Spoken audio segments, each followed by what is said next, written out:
Hello students, so today we are going to have the experiment related to Thevenin's theorem and the aim is to verify Thevenin's theorem.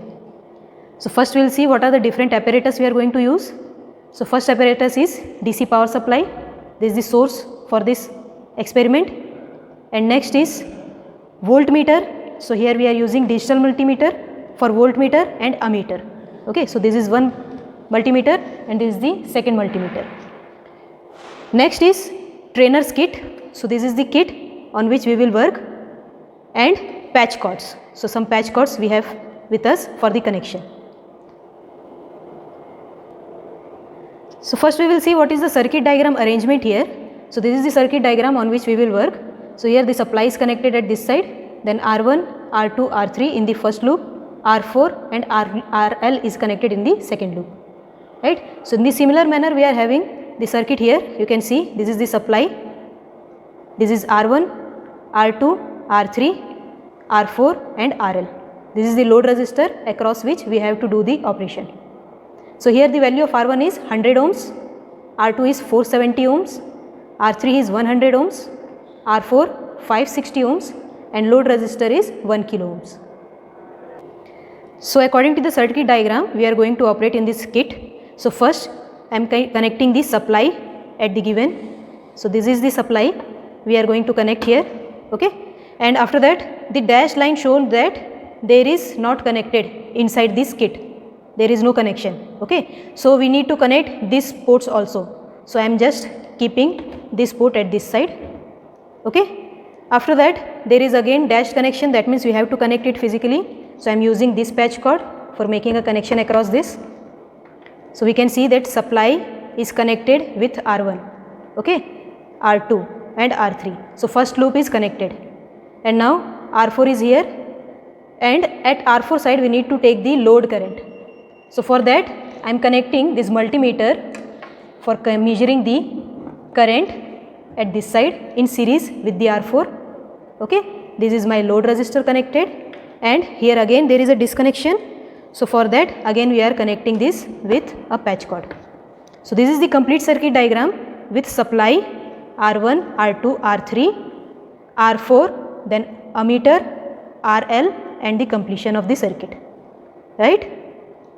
So this is the observation table, practically obtained value. We have to measure the input voltage, DC supply voltage, Thevenin's resistance RTH, Thevenin's voltage VTH and load current IL, right. So we are working on the same circuit, so all the time RTH will be same, okay. Whatever will be the difference at the input side, that difference will be reflected at the VTH and IL side. RTH will remain constant. So first we will see that how to go for the measurement of RTH.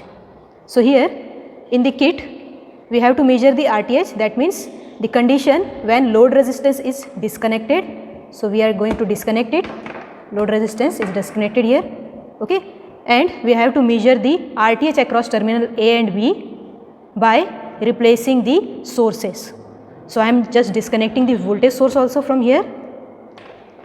So this is the voltage source. So we have short circuited it with this patch cord, it is directly short circuited, and now we are going to measure the resistance across the terminal AB with the help of this multimeter.